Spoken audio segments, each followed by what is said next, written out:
अस्सलाम वालेकुम दोस्तों, उम्मीद है आप सब लोग खैरियत से होंगे। बात करेंगे ओमान की कुछ अहम खबरों के मतलब, कोरोना केसेस, वैक्सीन और वीज़ों के मतलब भी, और इसके अलावा कुछ दूसरी खबरें भी। आज 9 सितंबर 2021 और जुमेरात का दिन है। पिछले 24 घंटों में 57 केस रिपोर्ट हुए हैं और एक वफ़ात हुई। इन्ना लिल्लाहि व इन्ना इलैहि राजिऊन। अल्हम्दुलिल्लाह काफ़ी कंट्रोल है। दुआ करें कि आइंदा आने वाला वक्त जो है सबके लिए अच्छा हो। अल्लाह ताला हम सबको हर तरह की बीमारी से, वबा से, शर से महफूज रखे। उसके अलावा फ्री वैक्सीन के हवाले से पहले मैंने शेयर किया था, फिर बता दें। मोहाली में मॉडल की बिल्डिंग में फ्री वैक्सीन लग रही है। 2 बजे तक का ऑफिशियली टाइम था। हो सकता है अगर बहुत सारे लोगों को कार्ड दे दिए गए, वहीं पर रजिस्ट्रेशन हो रही है, वहीं पर फॉर्म मिल रहा है। अगर फॉर्म मिल गया तो हो सकता है और ये भी कि वैक्सीन अवेलेबल होगी तो जितने भी लोग वहाँ पे होंगे उनको लग जाएगी।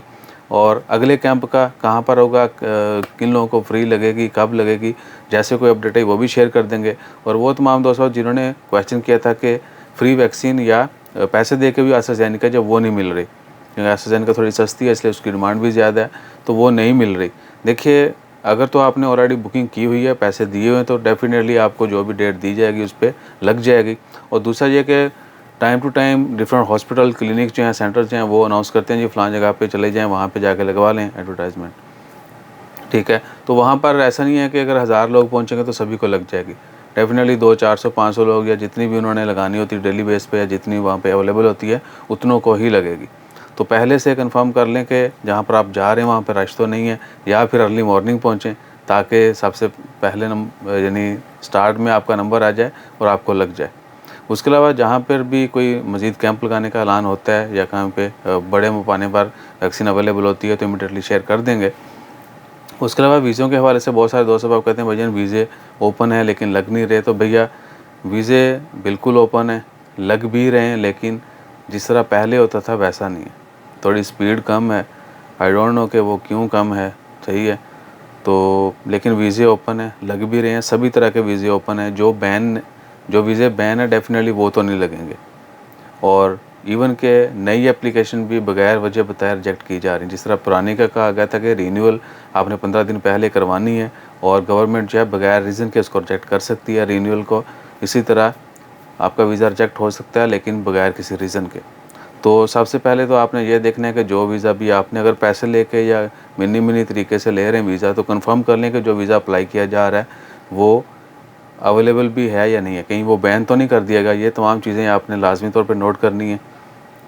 उसके अलावा है कि वीज़ा एप्लीकेशन नंबर, जिस भी बंदे ने आपका वीज़ा अप्लाई किया ऑनलाइन या फ़िज़िकल, आप उनसे वीज़ा एप्लीकेशन नंबर लें, वेब नंबर या वीज़ा एप्लीकेशन नंबर। उसके ज़रिए आप ट्रैक भी कर सकते हैं कि आपका वीज़ा का क्या स्टेटस है। और जितने भी दोस्त ने ड्राइविंग के हवाले से क्वेश्चन किया था कि भाई ड्राइविंग के वीज़े, भैया जो ड्राइविंग के वीज़े ओपन हैं वो तो लग रहे हैं, जो ओपन नहीं है, जो जॉब्स बैन कर दी गई ड्राइविंग की, वो वीज़े नहीं लगेंगे। रेयर केसेस है कि कोई कंपनी अपने किसी एम्प्लॉय का वीज़ा रीन्यू करवा ले जो बैन किया गया। अदरवाइज़ गवर्नमेंट की जानब से वाज़ह तौर पर पिछले 6 महीनों में 12 जो है अपडेट्स आती रही कि ये जॉब्स हैं खारिजों के लिए बंद कर दी गई हैं।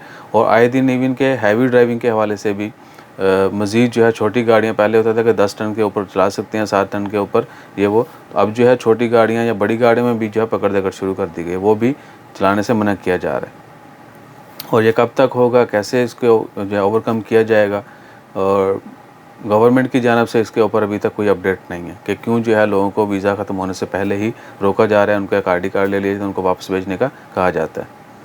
और दूसरा इसके अलावा ख़बर है, जितने भी लोग पाकिस्तान जा रहे हैं यहाँ से, जिन्होंने फास्टैग के ऊपर अपनी एप्लीकेशन जो है वो अपडेट की हुई है, अपना डाटा अपडेट किया हुआ है और उनके पास कलर प्रिंट नहीं है, तो एयरपोर्ट के ऊपर उनसे 1 रियाल ले जाता है प्रिंट का। यानी फास्टैग के ऊपर आपने रजिस्ट्रेशन करना होती है, डाटा आपके पास होना चाहिए, या जो भी फॉर्म है आपने वो फिल करना किया होना चाहिए, और उसका आपके पास कलर प्रिंट होना चाहिए। अगर कलर नहीं है तो बाहर से तो 100-200 पैसे की कॉपी मिल जाएगी आपको, महंगी से महंगी भी, लेकिन एयरपोर्ट के ऊपर 1 रियाल लेंगे कॉपी का, क्योंकि आपने एयरपोर्ट के ऊपर वो पेपर देना है।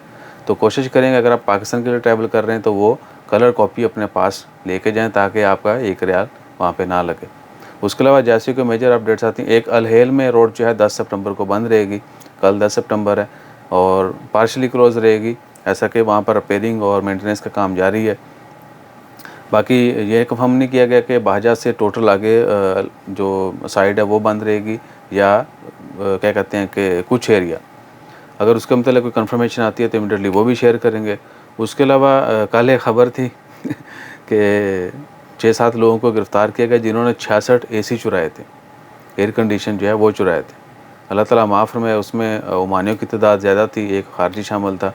तो दुआ करें कि हमेशा जो है पॉजिटिव रहें और रिज़्क़ हलाल का ही सोचें। अपना ख़्याल रखिएगा, दुआ में याद रखिएगा। अगर कोई मज़ीद अपडेट्स आती हैं वो भी शेयर करेंगे। जज़ाकल्लाह, अल्लाह हाफ़िज़।